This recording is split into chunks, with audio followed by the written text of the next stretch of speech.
around 15 minutes and we have taken out the clot. Now he's off the medicines almost, except for some antiplatelets we are giving. So there are two things in the heart attack. So one is the circulatory block, which everybody discuss, and second is the electrical failure. So whenever anybody is developing heart attack, if you are having two blunts at the same time, one is circulatory block, the artery is totally blocked, and the second insult, what we call electrical failure, we call as a ventricular tachycardia, ventricular fibrillation. These are the lethal rhythms from the lower chamber of the heart, we call the ventricles. If we start beating around 180, 200, then the survival is very, very difficult.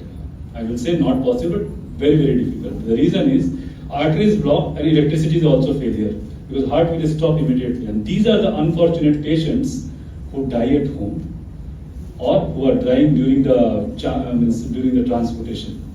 So these two insults can't be prevented in any way. You can try to prevent the circulatory problem by the lifestyle, all those things. But when the heart attack happens, the prevention of electrical failure is only and only one thing: how much ischemia, means how much oxygen deficiency the area is getting. So if the excess oxygen requirement is there and the muscles which is damaged, the chances of developing the electrical failure will be very, very high. So this electrical failure will not happen in this type of patient who are having already grown up vessels from the their lifestyle, or we can say, and they are able to drive and they can come to the hospital. So that is why exercise is one of the important salvage tool for everybody. So heart doctor. So you can see the artery is totally blocked. This is called right coronary artery, it is totally blocked. And he came with his wife while driving. When he was running on the road, he developed some chest discomfort. He himself diagnosed that I am having some problem. I have to go to to the centers and get it confirmed. He stopped running. He took the vehicle, came down to his own hospital, took the aspirin, took the morphine which we give for the pain relief point of view, then came to care where I am working. He was sitting for almost 20 minutes in the thing. I was in the cath lab that time, and he told, sir, I am having some discomfort. Very easily, without any difficulty, he was saying some difficulty. I did the ECG, there was some minor changes. Minor changes when the changes are not very much evolved. Then I did the echo was showing some early changes of the heart attack. So I told better we should go for the angiography. And I was also surprised, he was not having any risk factor, genetically negative, means the parents are also not having any genetic link of heart disease. And after that we have just taken out the clot normal, then only are reaching to the hospital. So whatever the story you have seen in the initial stage, that they are doing exercise, they collapsed, or the girl who was dancing, it was the story of cardiac arrest. So cardiac arrest we are not able to prevent by any means. Even in the present scenario, the most common cause of heart attack, cardiac arrest is the blocks. But those for the person who are 40 years older, under 40 years, the cause is sometimes muscles disease, sometimes electrical disease. And that's why the girl, what I showed, the history of 12-year brother who has died, it is a genetical link which was going on.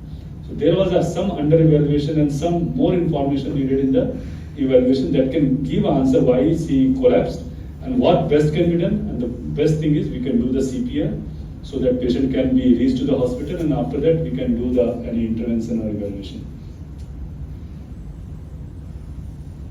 So whenever it is happening, the opportunity is with you. So if you have seen this movie, Kantara, so this demigod, you all are demigods. You are having the opportunity to make the person live, and this opportunity comes with CPR. So learn the CPR, do the CPR, either in the family or on outside, wherever you are finding two things. The person has collapsed and he is not taking respiration. And third is unconscious. Three things has happened at the same time. Without fear, without thinking too much, being the reflex, start chest compression in the front of the chest at a rate of 100, if you can do it, and immediately take the call for the medical team to attend it, to reach to the hospital. If you are able to do, I have seen one or two patients has come, the father is having this cardiac arrest at the home, washroom, he came out, he find that he has become unconscious, no respiration, he started tapping, no response. He started doing the CPR, and the CPR they did it, they came to the hospital and we find that yes, he was having cardiac arrest. One time we have given the CPR, patient revived. Later on we found that one of the valve, aortic valve, was totally blocked. Totally blocked means it was having severe stenosis. We have changed the valve, now he is doing good. So it has plus, means while motion, he has fought with his wife very furiously, very high volume talk was happened, having a lot of emotion, and suddenly he developed this problem. And it was good that his son was knowing how to do the CPR, and that was the reason that he survived. So CPR is the one thing.